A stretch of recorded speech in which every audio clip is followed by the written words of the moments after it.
Hello, everyone, and welcome. This webinar is being recorded. Today's webinar is brought to you by the AASHTO Census Transportation Planning Products Program. CTPP has been part of its core mission is training and outreach to the transportation data user community. This webinar is one in a series, and it promotes that mission. I'm Jennifer Murray. I am the CTPP Training Subcommittee Chair and the Region Rep on the board. My day job is at Wisconsin DOT, where I am the statewide planning chief, where I coordinate systems planning data efforts, and I directly work with our MPO partners throughout the state. We are very fortunate today to have this educational webinar and appreciate and would like to thank the U.S. Census Bureau geographers and the Longitudinal Employer Household Dynamics, or LEHD experts, for their willingness to hold this session. And thank you also to the Federal Highway Administration Office of Planning for their contributions to the webinar. Welcome to you all. Today we will be hearing a presentation from the Census Bureau geographers providing information and background regarding the Federal Register notice, which was published on February 19th, with comments that are due on May 20th, 2021. There is a link to the Federal Register notice in your confirmation email that was made when you attended this webinar. Additionally, there are some handouts you can download in the download area of this webinar with more background information.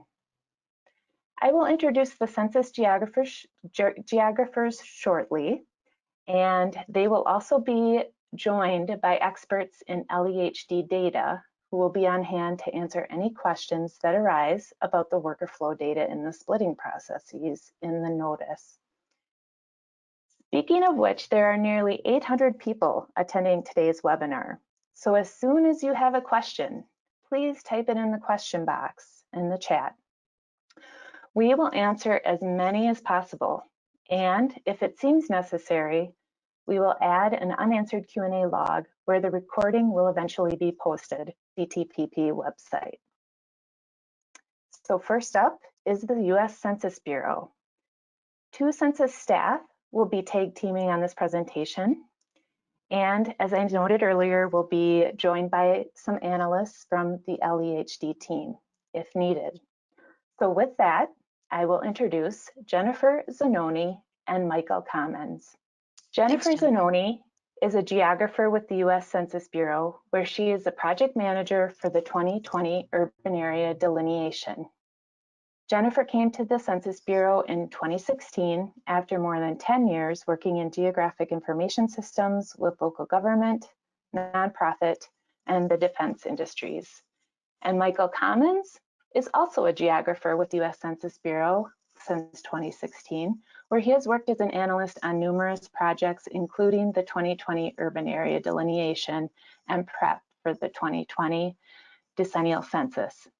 Before joining the Census Bureau, Mike worked as a professor of geography, a community GIS coordinator, a biologist for the National Park Service, and has 20 years of experience conducting field mapping and GIS analysis. Hand it over to you, Jennifer. Thank you. So today we're going to talk about some of the proposed changes that were in the Federal Register notice that was published in February that Jennifer mentioned. So we're just going to highlight some of those larger changes that we're proposing, and feel free to ask any questions that you may think of while we're going through this. So it's me and Mike Commons are going to be doing the presentation, but we also have Matt Graham to talk about the LEHD data, and Mike Ratcliffe, who can answer all things urban. So the first change that we are proposing is that we're going to increase the minimum threshold that an area needs to qualify as urban. So basically, the way that the delineation works is that an area becomes urban when enough blocks meet the criteria of urban, and it can be then all combined into one urban area. In the past, we used 2,500 as a minimum population.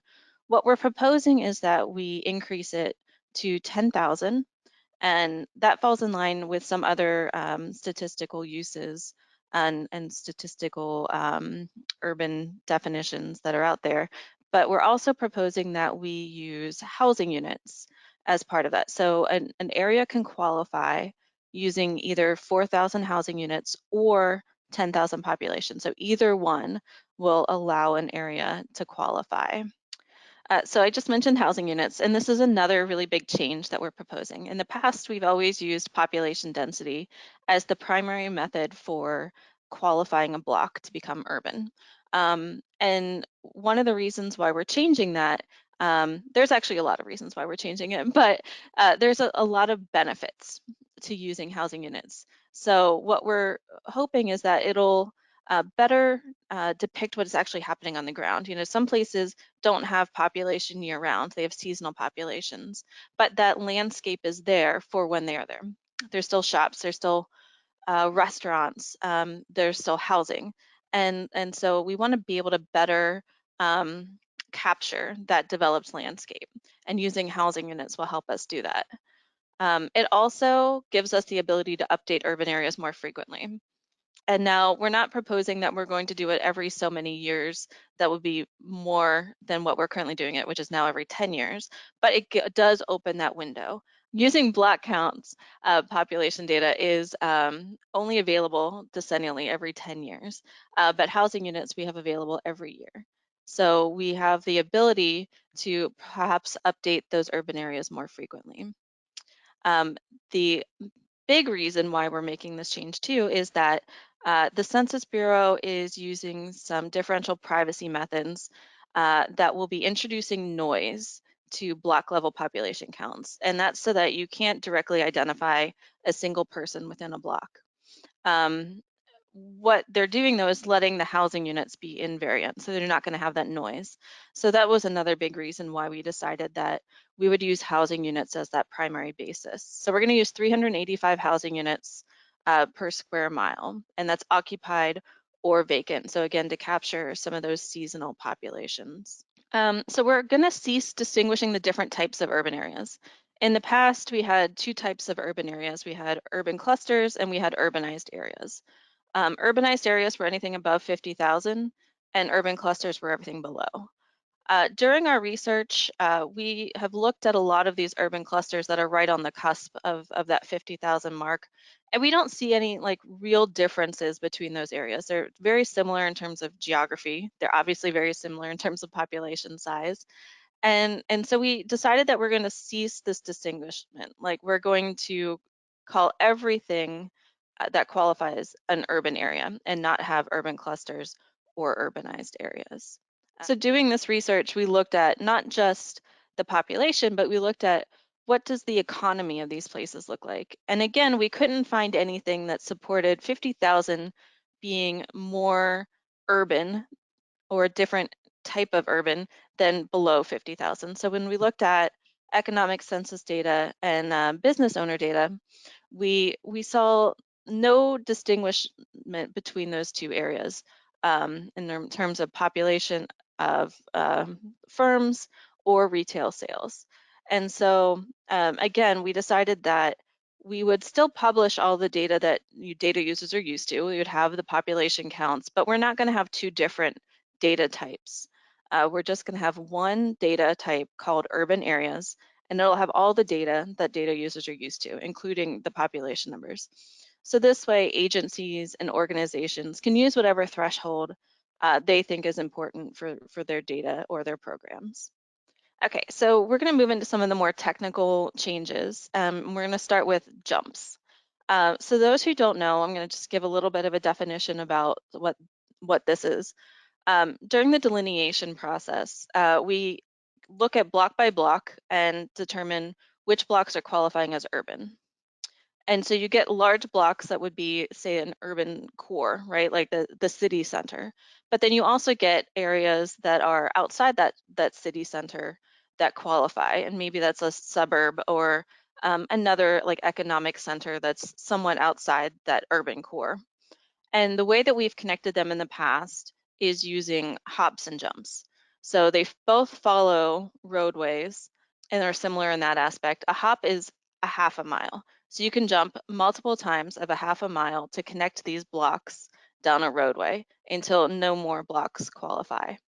A jump was 2.5 miles, and that would do the same purpose to connect these like farther out qualifying blocks to the urban core.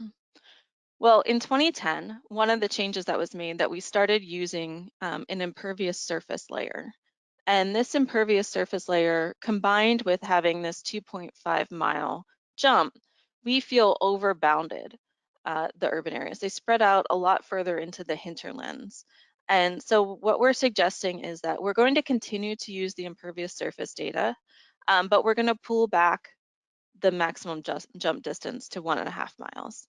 And we think that this will better bound those urban areas and not spread out to places that wouldn't necessarily be considered part of that distinct urban area.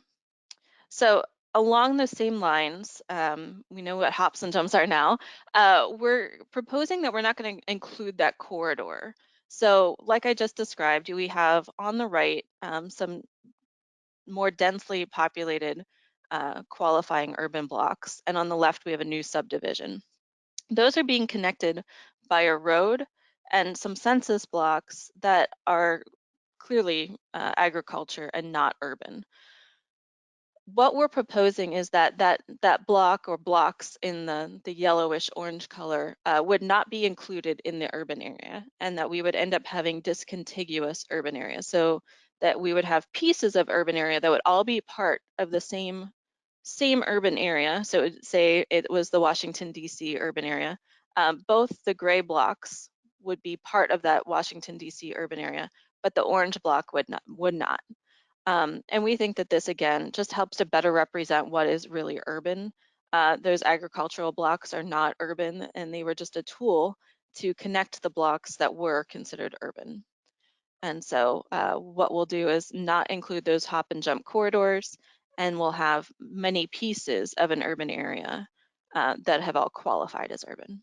All right, thank you, Jennifer. So this is Michael Commons, and I will briefly discuss the new splitting criteria that we're proposing for the 2020 delineation.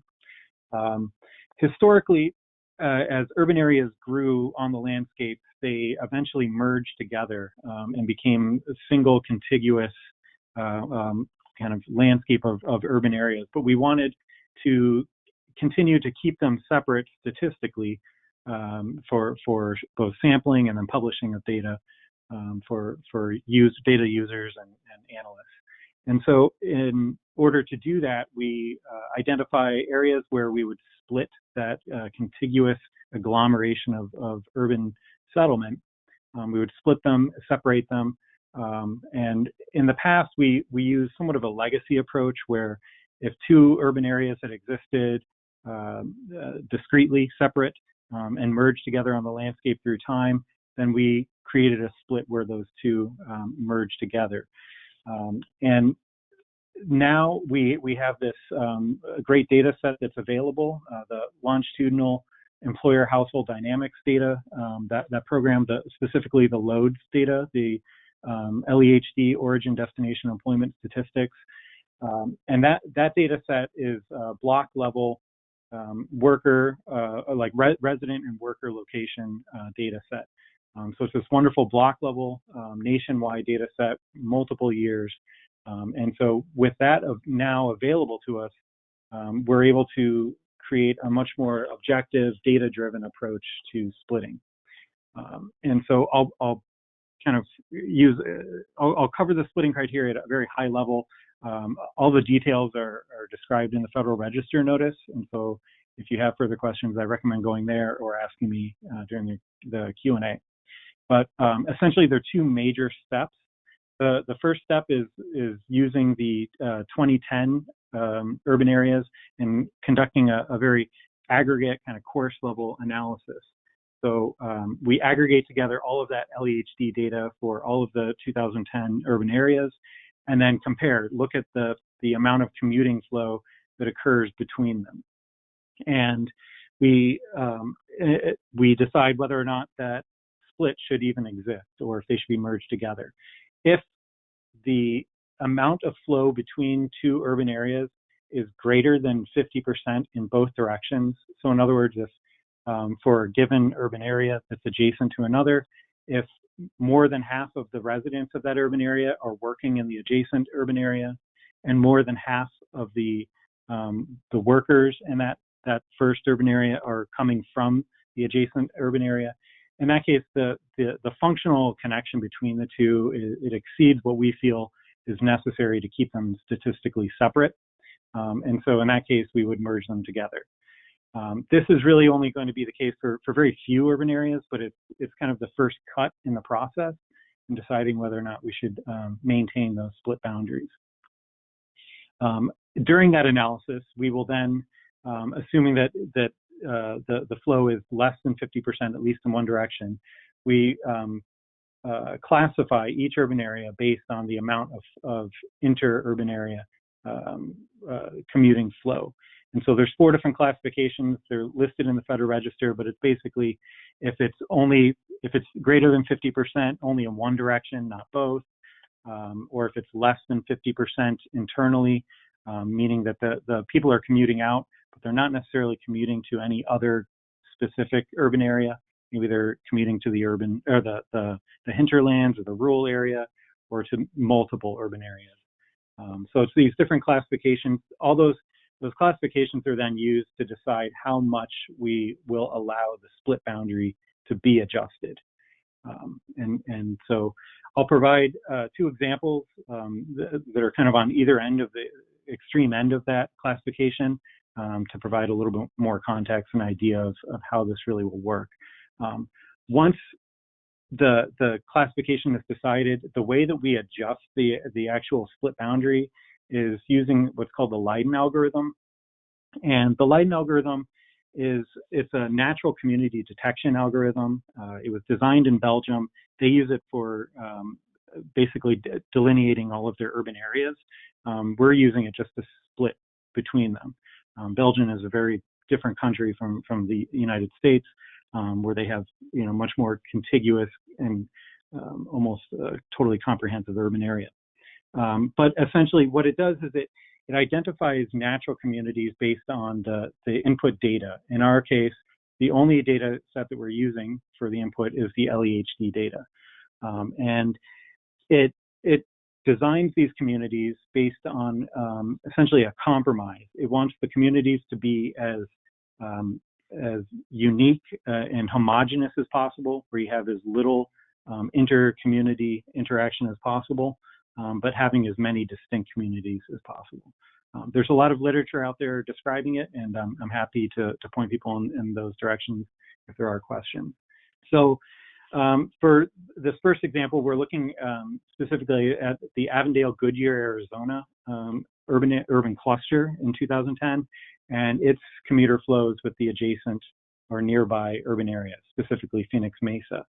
And so in this case, we can see that in regards to where do the Avondale residents work, well, 83.5% of them are working in Phoenix, and of the folks that are working in Avondale, they're commuting in, 57% are commuting in from Phoenix.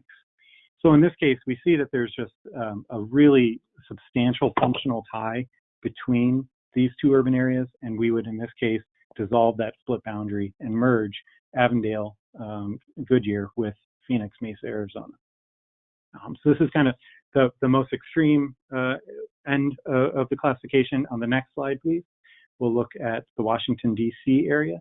And so in this case, where do Washington residents work? 88% of the Washington, D.C. residents work in Washington, D.C. And then of those working in Washington, D.C., 81.5% also reside here. So in this case, we see that the urban boundary and the split between Baltimore would be the adjacent urban area is really, it seems to be placed well. There's not a lot of flow between them. And so in terms of a statistical separation, it seems very valid. So in this case, we're looking at a map now from the perspective of Washington, D.C., and the colors represent the proportion. On the left side, it's the percent of jobs filled by residents of Washington. And on the right side, we have the percent of residents working in Washington. So in there, that's the 2010 split boundary.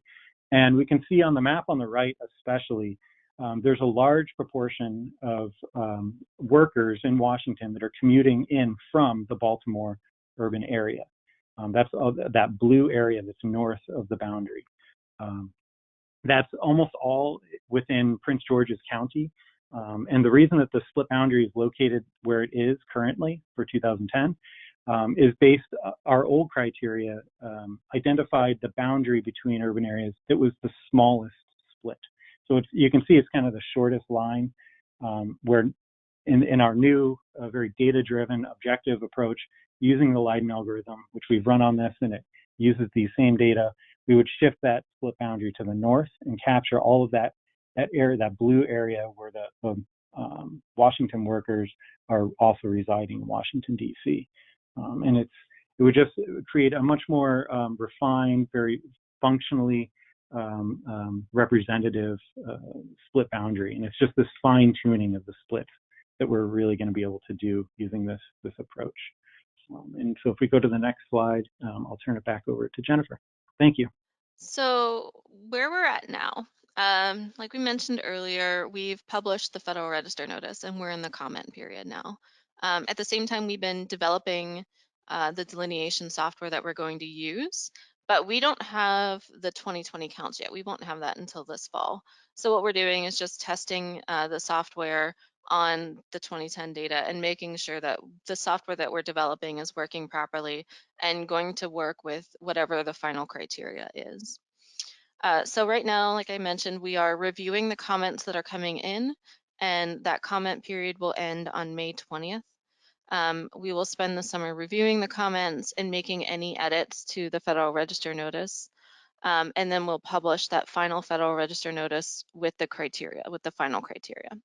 And then next summer, we will have already delineated the new urban areas and we'll be publishing the Federal Register notice announcing which areas have qualified. So a link again to the Federal Register notice is here. Please feel free to read through and submit any comments or questions you have to us at geo.urban@census.gov. So we are now free for questions. Yes, thank you, Census, for your presentation. We are going to take a few minutes before Federal Highway Administration's presentation to answer some questions from the audience. Penelope Weinberger, our AASHTO lead on CTPP, will be managing the chat box. And Penelope, do you have a question for the Census? I do. There are a lot of questions about MPOs, and we're going to save those questions till after Joe Hassman's presentation because that's more FHWA's domain. But I do have a lot of questions, and I'm going to start with the ones about LEHD. So one question is, what is the source of LEHD data? Is it crowdsourced? So LEHD data comes from two main sources. The first source is the state unemployment insurance wage record system, so that everyone who has a wage and salary job and that job is covered under a state's unemployment insurance system, their employer must submit paperwork every quarter to the state to tell the state who is employed, for what company they're employed, how much they earn, that sort of thing. We get access to that data through a state partnership system that the LHD program engages in. And that gives us basically a frame of jobs across the country. The other important piece of data is the quarterly census of employment and wages. That is a BLS program that gets the states to gather up information every quarter on the existence and structure of businesses in those states. And when I say structure, particularly I mean where the establishments, the physical locations of those businesses are. We bring those two data sets together, we mix it with other data, and that allows us to locate who works where and also where those people live. And so but the core data sets are those unemployment insurance wage records from the states and the quarterly census of employment and wages from the states. Thank you, Matt. There are two more LEHD questions. The next one is kind of a follow-on to the one that you just answered. The LEHD data set measures employment residence relationships, as you said, but in many communities, the majority of the population is not in the workforce. Shouldn't this population also be considered in defining urban rural areas? I will hand that one back to Jennifer and Yeah, Michael. I can. Thanks. Thank you, Matt. We definitely do still incorporate them. But the only way that the LEHD data is really being used is for the large agglomerations in deciding where to split them. So if there is a large population of people that are not employed, they're still being counted in terms of their housing unit, and then also their population.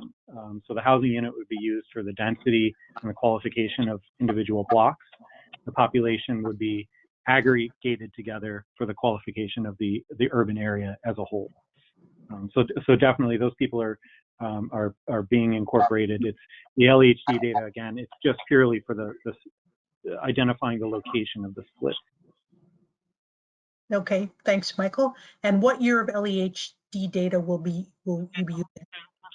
Yes, it varies slightly because not all states have all of the same years available, but we will use the three most recent years available for every state. Great, thank you. Now I'm going to move on to some non-LEHD questions. How does this integrate with metropolitan versus micropolitan statistical area proposal from the Office of Management and Budget? These are two separate proposals. We have researched and worked independently, and they are not related. They just happen to come out the same time. And I can let Mike Ratcliffe elaborate on that a little bit more. Yeah, glad to. The Office of Management and Budget's metropolitan and micropolitan statistical areas use the Census Bureau's urban areas as the cores. So if you're familiar with the term core-based statistical areas, our urban areas are the cores. But that's the only relationship between these two programs. So micropolitan areas are based around cores of at least 10,000 or more population, and metropolitan areas have been based around cores of 50,000, so urbanized areas of 50,000 or more. And as OMB recently proposed, they've proposed increasing that to 100,000, but that has no impact on our delineation of urban areas at all. They're just users of our urban areas. Okay, thank you. Quite a few of these are comments. I'm going to read the comments out from people. I'm going to encourage you to register to make your commentary there. But here is a question. Will you be using the 2016 impervious layer or wait until 2021 to use the latest version of impervious data for the 2020 urban boundaries? We're going to be using the 2016 impervious layer, although we are researching other ways that we could possibly get this information. But the plan is now, and the proposal is now, to use the 2016 data. Thank you. What is considered a large agglomeration? This is Mike Ratcliffe. I'll go ahead and take that. We were just talking about that earlier. All we mean by the term large agglomeration is really just when the delineation software runs, and this really gets to the point of why we need to have some splitting criteria. When the algorithm runs, the automated process runs to delineate urban areas based on housing density, and this was true in the past based on population density, you end up with large areas where you have continuous urbanization. So if you think Washington, Baltimore, or the continuous corridor of urbanization from Philadelphia through New York up into Connecticut, those areas form, but we know that while that may look like a single continuous area based on density and development patterns, there really are multiple distinct urban areas within that large agglomeration. So as Mike was talking about with the Washington-Baltimore example, on the ground, looking at development patterns, it's a single continuous development, but there are very clear, distinct patterns within those when you start looking at the way people move around on the ground using commuting data. Okay, thank So you. agglomeration is just simply a term to kind of express this idea of continuous development that needs to get broken up at some point. Okay. Can you say how will residential areas under development be treated? If it is obvious that a new subdivision is going in, will they be rolled into the urbanized area, or is it a snapshot of occupied households on Census Day, April 1st, 2020? It's a snapshot for the delineation that we're doing around the 2020 census. It's a snapshot based on the 2020 census results. However, that's a good reason, that's a good point, and that's why we've wanted to, that's why we're proposing shifting to a housing unit basis, so that we do have the opportunity to update the urban areas based on changing development patterns. As Jennifer had mentioned in the past, when we only had, when we were using population density measured at the census block level, and we only had those counts once every 10 years, we had no means to update urban areas as urbanization continued. So using housing data, housing density will give us the opportunity to periodically, at whatever cadence through the decade, and that would be a good thing to comment on. If you have thoughts on how frequently we should update urban areas, please comment. But this will give us the ability to do that and take account for changes in development as they occur. Thank you. Is it possible small 2010 UAs would get merged with adjacent UAs?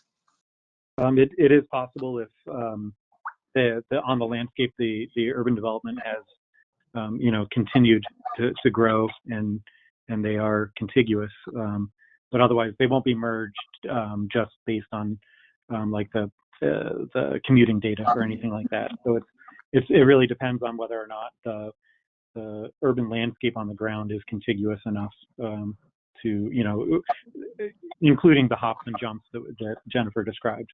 So it is possible where there's growth occurring that they would merge in. Okay. How will reduced commuter flows due to the pandemic impact the process for splitting large agglomerations? The data will not, the LEHD data will not, I don't think that we'll have anything that is affected by the impact of the pandemic. But that is a part of why we are using multiple years. Obviously, what's happened in the last year is probably more significant than just about anything over the last 100 years. But we're using multiple years to kind of capture those ebbs and flows, the changes that occur through time. But let's all hope that in a year from now we're back to commuting and traffic again, right? Okay, we're going to try to get through 5 more questions, and then we're going to go on to Joe's presentation. Here's a commented question. Seeing similar characteristics between areas with nearly identical populations should not be surprising. To the point about the similarities between urban areas with 49,000 and 50,000 in population, couldn't the same point be created in urban areas with 99,000 and 100,000 population? Did census staff also look at urban areas with populations around 100,000 to see if they had similar characteristics as was done with urban areas over under the 50,000 population? Well, we've never had any criteria that uses 100,000 as a way to split up our data. We've only used 50,000, and that's why we researched that specific threshold.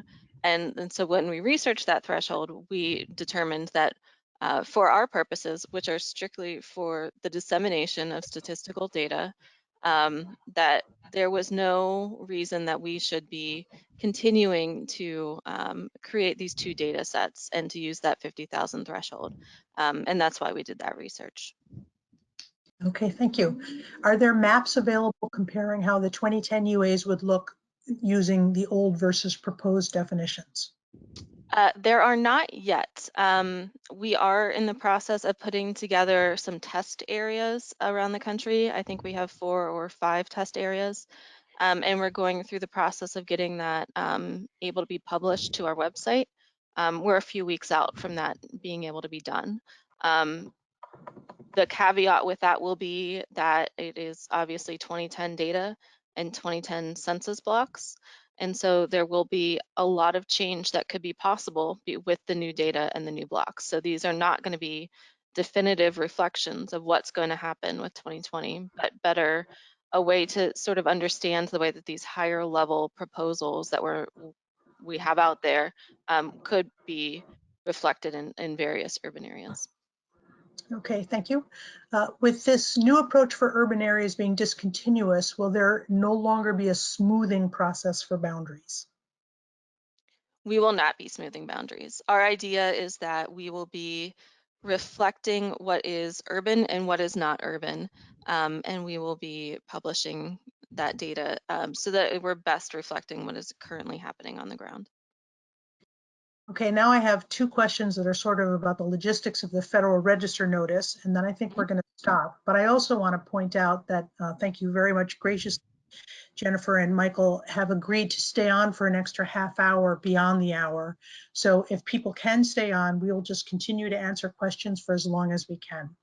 So this person, Mike Conger, says, curious as to why there's not a formal comment docket for this Federal Register notice. Is there a way for us to see other comments that have been made? This is Mike Ratcliffe. That's a great question, and it's something that I just noticed last week as I was going to look for and look through comments that have come in. I don't know why that's the case. That's really something, I guess, that was decided by the Federal Register staff. We never had the option was never presented to us. So there is no way for us to have the comments publicly available because of the system. Okay, thank you. And then a more existential question, how can we make substantial comments about these proposed changes without seeing the 2020 census data? That's a great comment. This is, I don't know how to answer that other than when we've published our proposed criteria in the past, and I've worked on urban areas since 1990, we've never had the current census data available at the time that we were proposing, that we were publishing the proposed criteria. I think the best, what I can suggest is to look at the 2010 data, work with it if you can, and as Jennifer noted, we will be publishing some example areas from around the country that apply the 2020 proposed criteria with 2010 data, so you'll be able to compare 2010, the 2010 areas that were defined using 2010 criteria with the 2020 proposed data, and then also just look at the land use patterns and development patterns on the ground in the communities that you work with or live in, and think how those might play out with these criteria.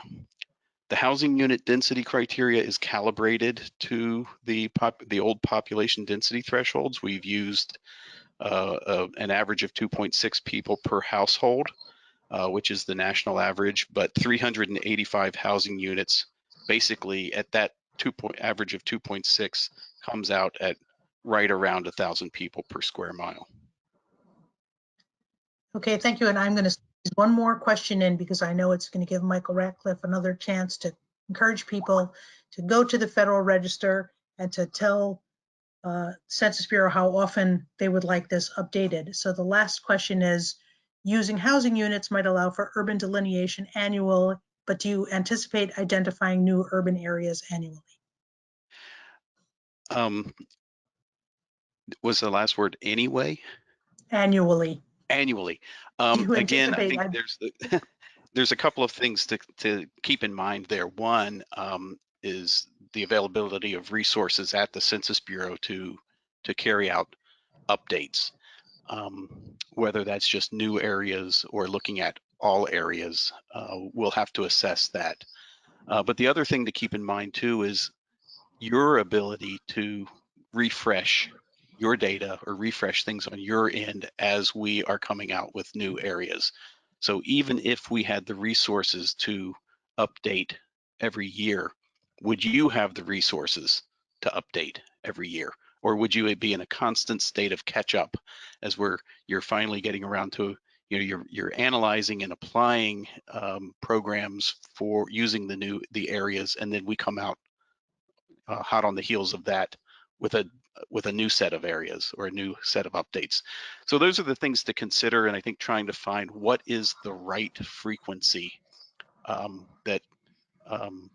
right frequency through the decade that takes that where we have the resources to both update on the Census Bureau end, and you have the resources to apply those updates in your work.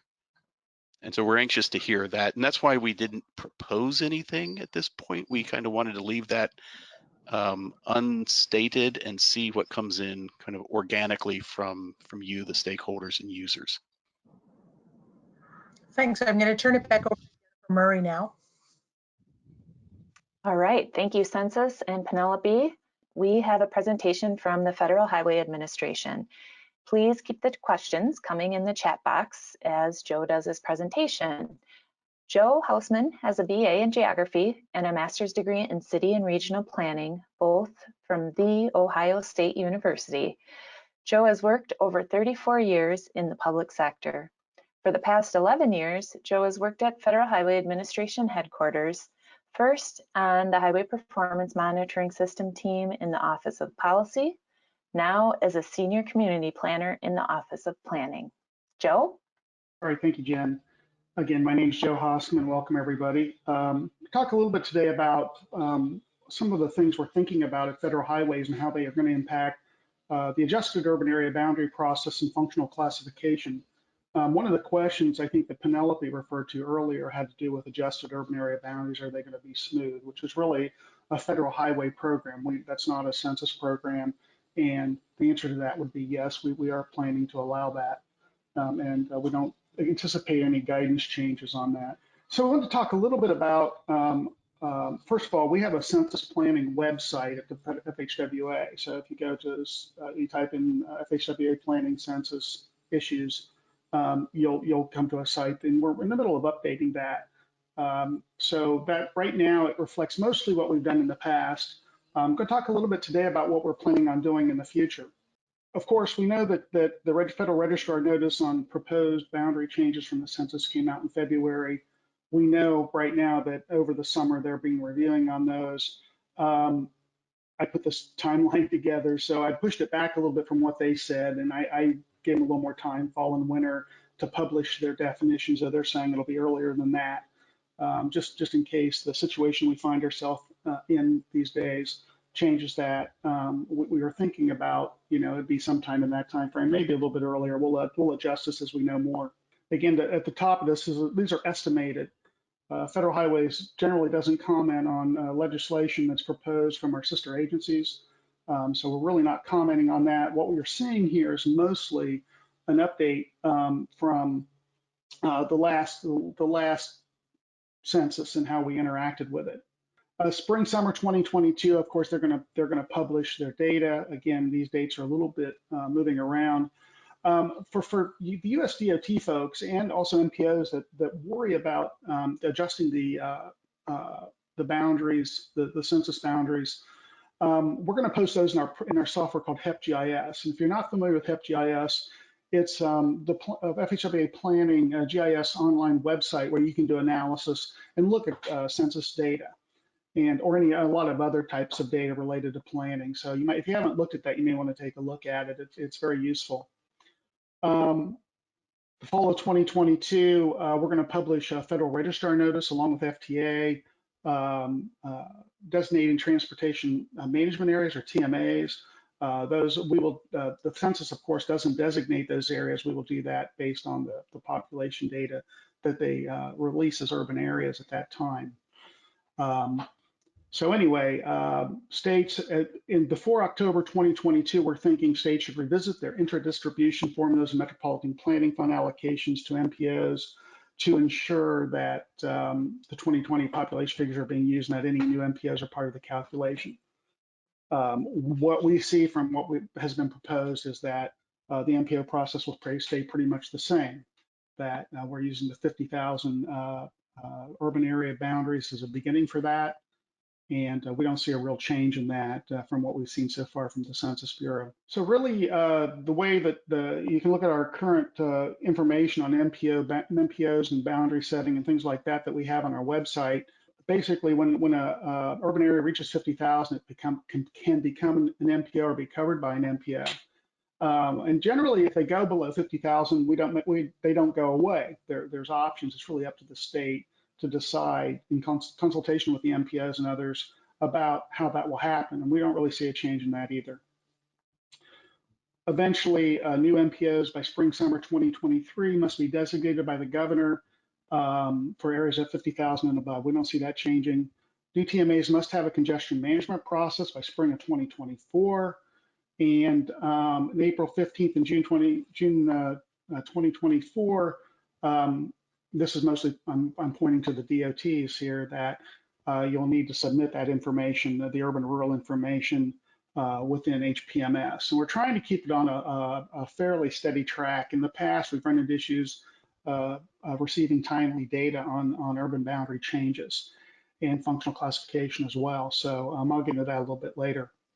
In spring, summer 2026, new MPOs must have formally adopted Metropolitan Transportation Plan and Transportation Improvement Program processes in place. So anyway, that's kind of what we're thinking about schedule-wise at this point. Again, it's estimated. These things are subject to a little bit of change, but overall, we don't see a lot coming. So adjusted urban area boundaries.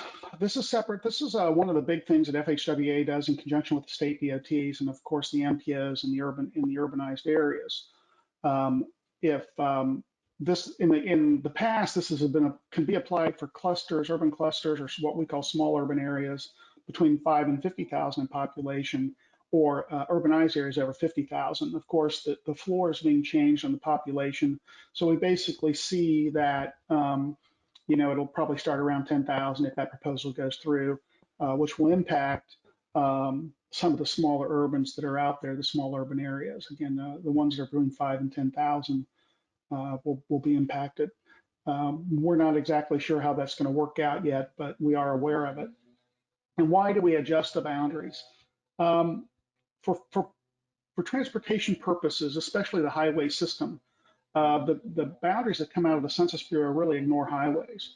And they can go down the center of a divided highway, or they can be not incorporating many elements around the edges of the boundaries, like interchanges. And what happens is, if you go to make a transportation map with functional classification involved, it oftentimes looks like a zebra map, where the colors are changing as they go in and out of the boundaries, or they are not taking roads in that really should be part of it.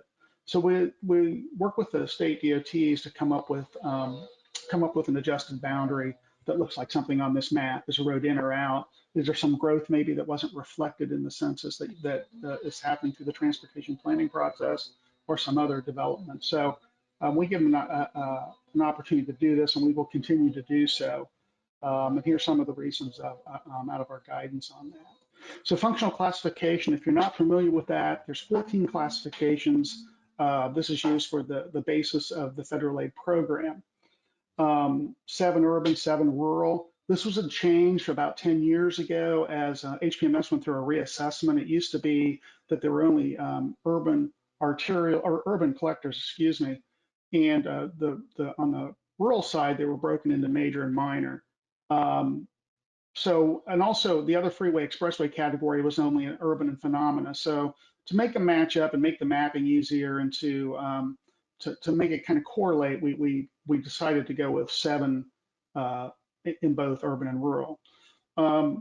As you can see, there's the one issue that may be impacted through some of the census proposals is that the major and minor collectors, they were all federal aid on the federal aid system, where minor collectors on the rural side are not part of the federal aid program. So if some of those census areas, some of those urban areas go away because of the 10,000 population floor, those will have to be looked at. whether they should be changed to a major from a minor. That's probably one of the few things we're seeing that's going to be of interest, is that how some of those collectors are impacted by going from urban to rural. Mobility and access, functional classification is really ways against that. Generally, your principal arterial interstate types have less access and more mobility. So as you go up and down this chart, you're impacting land access essentially, and that's one of the major criteria. One of the newer things that we did in the last guidance on functional classification was to come up with the way VMT is distributed, and it's all based on HPMS. And we came up with a concept of urban and rural states, where if 75% or more of the population lived within an urban area, then we consider that an urban state. And we looked at the VMT and mileage differently and came up with percentages, because that's one of the criteria for how you select the functional classification for a particular road based on how many miles of the road there are, and the VMT and other things like that. So if you read through our guidance on that, you'll see that we tried to give more numbers and make it easier for folks to try to decide what the classification of a road would be. There's some context sensitivity that we put into our guidance, so that think about classification of a highway. It's different in maybe a rural area than it is in a large urban area. So there's some sensitivity that goes in that. One thing I did want to mention is that under map 21, the principal arterials became automatically put into the NHS, and that's something that states might want to revisit as the functional classification is reviewed in this go round. This is a snapshot of our guidance manual. It's a few years old. We're probably going to have to go through and update this somewhat based on the changes that are coming out of the Census Bureau proposal. We're not sure yet, but we know there are going to be some changes, so we'll be looking to update that in the future. There's a link to the manual, and again, let me know if you have any questions. All right, thank you, Joe, and everyone at Federal Highways. Penelope, are there any questions in the chat box for Joe at this time? There are many questions. So I'm going to go ahead and ask actually a couple more questions about the LEHD, if I could, because I don't know if the LEHD folks will be able to stay on longer, and then we'll get back to the MPO questions. Do you use the version of LEHD data from before noise is added to it for the public? No, all of the data that we're using for our entire delineation is actually public release data. So everything is what you would have available to you, downloadable on their website. Okay, and then again, what year LEHD data is being used in the splitting of large agglomerations exercise? Will that be multiple years according to the states again? Yes, so the 3 most recent years available. And so if we do update into the future, we would use new years. Yeah. Is that Matt there? Okay, I wasn't sure. Yeah, so 3 years, the 3 most recent years. Regarding the use of LEHD, will COVID disruptions in commuting and work at home be accounted for in making agglomeration decisions? So again, those data will not be incorporated into the 2020 delineation because they're not available yet. But if, as Jennifer mentioned, if we do update into the future, in 5 years down the road or longer, then those data may be included. But again, because we're using 3 years, it would only be 1/3 of the data, assuming COVID impacts are about a 1-year period. Mike, if I can jump in too, and the LEHD folks could as well. As Matt mentioned when he was talking about the LEHD source data earlier on, it's the information that's provided. It's the unemployment wage records. So it's really not, you're not reporting that you, most people are working for an employer who has an office somewhere. Unless the reporting data changed to where you are reporting your house as your workplace, there shouldn't be any change in the commuting data. And certainly in this past year, workers are still, the data are still being reported as their place of employment rather than their individual residence. So I don't think that's an issue.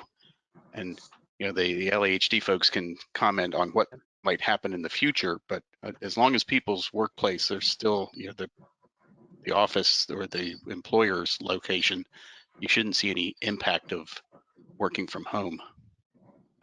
Yeah, this is Matt. I try not to comment on what's going to happen in the future, but that's right. So given that COVID hit early in 2020, we are unlikely to see the release of loads data for data year 2020 until late 21, more likely, late 2022.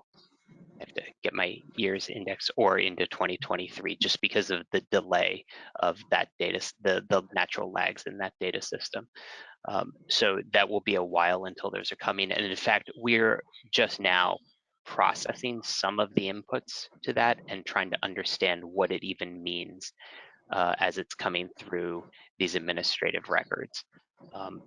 It certainly doesn't look exactly like we expected, but that's not to say it's not there, the effect of the quarantine and the pandemic. And as for telework and that sort of thing, Mike's right. We capture the administrative relationships. If employers change how they report to the states, then that will flow through to our system. And if they don't, then that will not flow through to our system. Okay, thank you, Matt. So as far as any questions that have to do with where can I get this presentation, the presentations will be posted together with the webinar. The webinar is being recorded and will be posted. We're going to try to capture all of these questions and categorize them and get answers to them. So we will try to post that document together with the webinar. So if you can't stay on, or if you need to come back and listen to the the last third later, that's fine. But I'm going to just keep going with these questions until we can stop. So the next question is the MPO question. Joe, do you anticipate that this will lead to the de-designation of MPO areas, as in will some areas lose their MPO status? Well, like I mentioned in my presentation, we don't really do that. The criteria is that at the 50,000 level, we'll still designate urbanized areas for these purposes, even though the Census Bureau doesn't do that, and also for the TMAs. So generally, and what we've seen in past census enumerations is that they don't go away necessarily. It's kind of up to the state and working with the locals and the MPO to decide their future. It's really not something we'll push, and we haven't pushed. So we don't see any changes there over what we've done in the past. With the new way of designating urban areas and leaving agricultural spaces out, as shown in the example, discontiguous urban blocks, will that mean that MPOs and TMAs will no longer perform transportation planning requirements for those areas now left out and no longer considered part of the urban area? First of all, the planning area is set based on a 20-year forecast, is my understanding of it anyway, of the area of the region. So I don't think so. It's a boundary that's set internally where they think they're going to grow the MPOs, and also in conjunction with the state officials, is my understanding anyway. So I don't really think it's going to impact it that much in that way. Okay. Considering the Washington, D.C., Baltimore example, the 50% threshold is not met from the DC side, but hypothetically, if 50% of Baltimore workers and residents are commuting, would that trigger a joining of urban areas? I'm not sure I totally understand that. This is a hypothetical Yes. example. Is that what you're saying? Okay. It would only be if in both directions there's greater than 50% flow. So if more than half of the workers in Washington, D.C. are coming from the Baltimore UA, and more than half of the Washington, D.C. residents are working in Baltimore, in that case, it would be. But of course, we're not, in reality, it's not even close to that. The cases where that is true are these like the example that I provided for Goodyear, Arizona, or Avondale, Goodyear. You know, they're typically very small urban areas that have grown into or been kind of enveloped into a larger urban area. And I think it's important to just to say that with the DC Baltimore example, Mike wasn't suggesting that those were possibly going to merge together. I think what we're trying to say is that in that example, we use this data to help hone where that split should occur. The split will stay, but we need to find out exactly where that split should be and using this data-driven approach to do that. If the housing unit density needs to be at least 385 housing units per square mile, how is the 4,000 housing units being measured? Is this by census block? It's the total agglomeration of qualified blocks. So those are two different parts of the criteria. We're using 385 for individual blocks to qualify, and then we're using the 4,000 or 10,000 people as a way for all of those qualifying blocks to qualify as urban. So like you need all of those blocks together to become an urban area, I guess is what I'm saying. Do you consider municipal boundaries? We do not. Municipal boundaries vary so much depending on state law, local laws, and we, again, are doing this based solely on the data and letting the data drive this. So using those kind of boundaries would really skew the urban areas. Penelope, in the adjusted urban area process, I know there are some states that look at that, so they don't have, for the transportation purposes, they don't have a corporation or an incorporated area split into rural and urban. So just something I've noticed over the years. Okay, thanks, Joe. Is there any consideration by the census and/or LEHD program to differentiate essential workers or industries that telecommuting may not be viable? Currently, we are not. We're considering all of the different job types together. So we don't separate out the different industries and job types. We felt that would potentially just convolute things and become, you know, it would be it could be difficult. So we're counting all of the worker flow data that's included in that data set. Okay, thank you. I apologize if this question is not correct, but the 2010 density criteria was 500 persons per square mile, while the proposed 2020 criteria of 385 housing units corresponds roughly to 1,000 persons per square mile, if I am understanding that correctly. And if so, what is the reasoning behind this doubling of the qualifying density? Actually, the 2010 data, the 2010 criteria, it started with 1,000 people per square mile. I use census tracts. We feel that using the 385, which is equivalent to that 1,000 mark, but we're also doing it only at the block level, will give us a better delineation because there's a lot of reasons why using census tracts is problematic. It gets worse when you go out west and you have larger census tracts. But using blocks and that 1,000 person per square mile or 385 housing units, we feel is a better depiction of what is actually urban. Okay. And so what we don't really expect to see a lot dropping off of those urban centers. And Mike can follow up on that if he thinks he has any different expectations of what 385 will do, but I don't see anything. Yeah, and I think it's good to keep in mind, you know, what it is in reality, and 385 housing units per square mile is approximately equivalent to one housing unit for every 1.6 acres.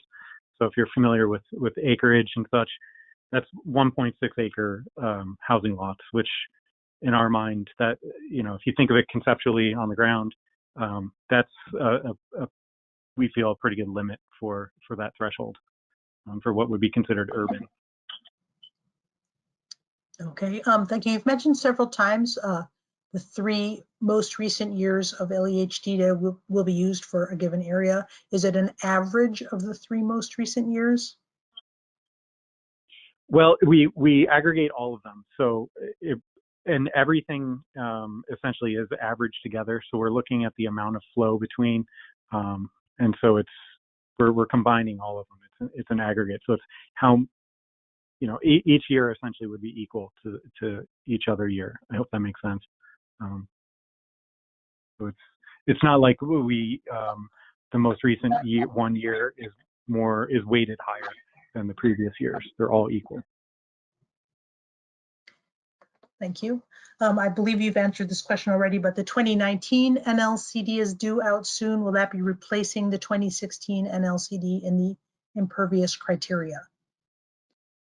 At this point, we're not planning on doing that. If it does come out in a point where we could do it before the final criteria Federal Register notice is released, then we would evaluate that. But you know, we wouldn't have had any time to look at the data and make sure that it was complete. So at this point, we're going forward with 2016. Thank you. Just trying to sift through. There are so many questions. Bear with me. And thank you to the 500 people that have hung on so far.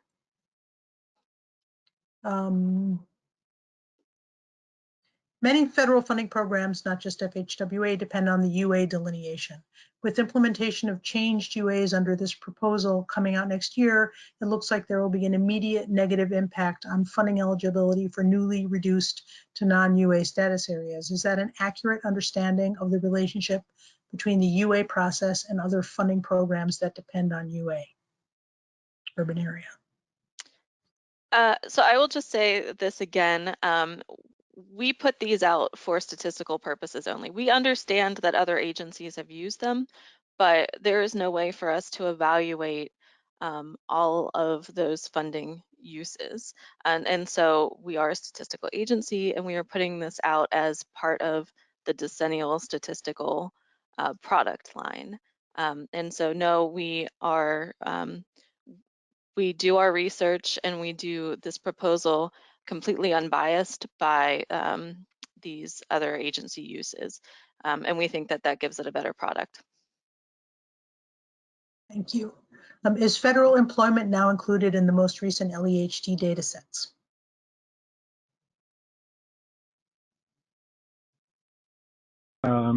I'm not sure if Matt is on to answer that specifically, but I would presume, yeah. Is federal employment included? Is that what the question was? That is the question, and even I can tell you that federal employment is now included in the LEHD data sets. Yeah. I just figured I'd be professional and throw the question over, even though I know the answer. Thanks. Thank you. Do you consider county boundaries?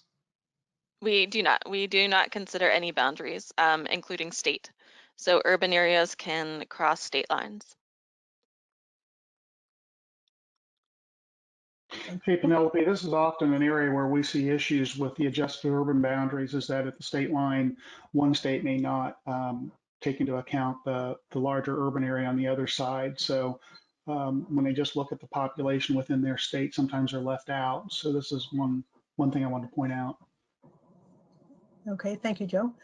If telecommuting becomes a part of the new normal after COVID-19, then how would percentage of commuter between urban blocks be useful in determining whether to be included in the urban area? Please advise. I think that we, you know, like Matt said, we can't really speculate on what's going to happen in the future. So we're not sure what the data is going to look like going forward. You know, right now we're just worried about getting this 2020 product out the door and ready. And in the future, we will have to evaluate what data sources are available for any future data products. So we're not concerned about the LEHD data and the COVID impacts for 2020. And those will be things that we will consider if we look at doing one in, say, 5 years, but we'll definitely be doing another one in 2030. Thank you. And even though you said you're not going to speculate on the future, there any discussion about expanding the definition of unbuildable to include areas that are not water or wetlands? In the Southwest, we have areas that are unbuildable that don't meet the current definition. That is something we've talked about a lot. There are different types of unbuildable throughout the country. The problem is that they're not consistent throughout the country.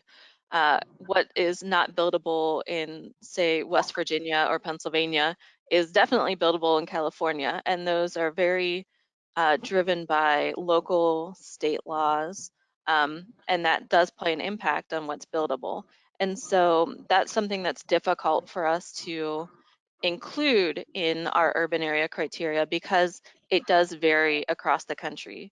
And so something that doesn't vary is how, we can use water because, that's going to be very similar across state to state. And so that's one reason why we do use water and wetlands as part of our exempted territory. And we aren't sure going forward how we would possibly include things like topography in that.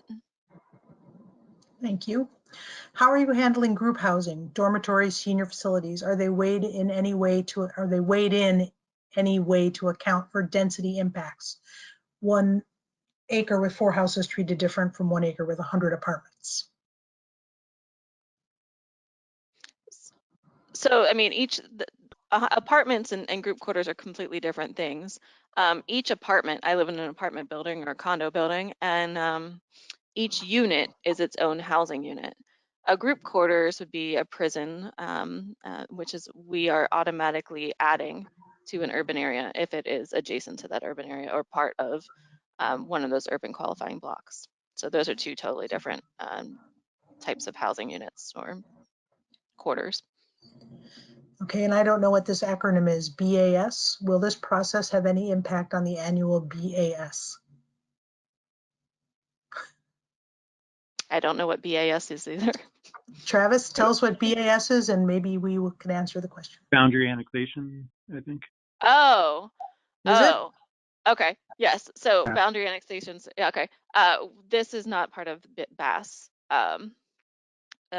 This is a completely separate process, and we, again, only do it once a decade, and it is completely independent of other census geographic update programs.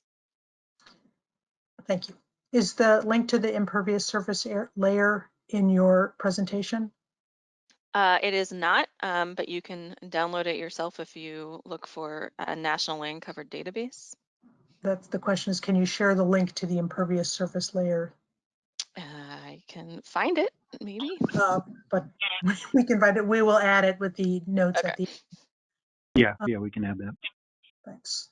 The use of 2016 imagery for impervious surfaces will not accurately reflect regions with suburban growth in the last few years, but it sounds like the use of housing density will counteract this issue. That's what we anticipate, yeah. We'll have the housing units. Impervious surface is more to capture things like shopping malls, parking lots, things that don't have housing associated with them. And again, we're doing our best to find data products that are most up to date, and if that happens to come available in a time where we could use a more recent version of it, we will. Otherwise, we'll use the more recent one in future delineations. Thank you. What areas are the test areas being used?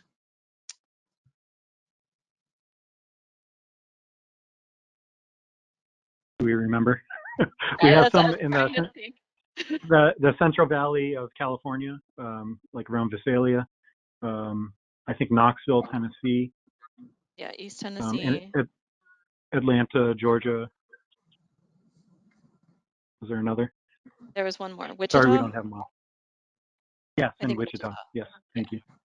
And we chose these because there are specific examples of ways that the criteria are being applied, and these are all areas that really help to illustrate that criteria change.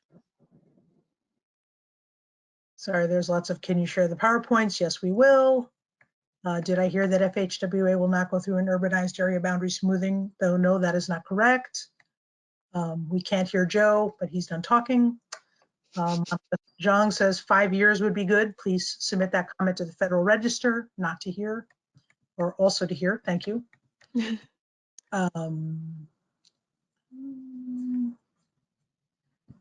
Will you be testing an urban area that has very high persons per household size? It seems that using housing units would not accurately capture the population in these urban areas. We during the process over the past few years of kind of making decisions around these criteria changes, we have been testing areas all across the country, and certainly keeping that in mind. So realizing that there are spatial patterns across the nation where we have higher and lower persons per household, and we have been testing that. There are effects, obviously. With the combination of using housing units that are updated very frequently by the Census Bureau, and then also the impervious surface, it's unlikely very many would be excluded. And then for the final qualification of the urban area, you know, that's why we added that either or requirement. So to have either 10,000 population or 4,000 housing units. And so that 10,000 population to capture those areas where you do typically have more people per household. So it's something we've definitely been keeping in mind and testing. I don't think the testing areas that we've selected to publish, like the maps, will really represent that, but just so that you're aware, we are maybe in Visalia. I misspoke. Visalia would be an example of that. Okay. In 2010, you used tracks as analysis units in the initial phase of delineation. Will you be doing the same in 2020, or will you use blocks? We are going to use blocks. The main reason that they were used in 2010 is for processing. You know, computer processing times and power was a lot less back then, and that was the main reason why they were used. So now we have the ability to use blocks, and it will provide much better urban boundaries. Thank you. This one looks like it's mostly for Joe. What is the schedule for determining which UZAs are to be covered by the second TPM 4-year performance period? Will the modified urban areas delineated under the Census's 2020 urban criteria impact this? Or when would be the first time the new 2020 Census urban areas impact the measures that need to comply with the TPM requirements, specifically for CMAQ congestion measures? That's a good question, but I think most of that data comes in through the HPMS, and you know we like to see that data come in within 2 to 3 years. This will be the first time that we go through that, so I think it'll be a little bit of a learning process for us. But I would expect it to be timely, the data submitted in HPMS, like I mentioned in my slide deck. So in the 2024 timeframes, I think is when that'll have to be done, or should be done no later than 2025. And we'll be watching for that. What we've seen in the past is that states were slow on submitting that data, like I mentioned, and we want to try to get it in there timely so that TPM and performance measures match up. That's all I can say on it right now. If you have anything more specific, drop us an email, and I will make sure that I get the correct folks involved in that. Thank you. And here's another one. You alluded to this, but the change to population threshold that might affect small urban clusters could affect STBG set-aside eligibility. Has FHWA looked at how this will need to be addressed through policy or FAST Act reauthorization?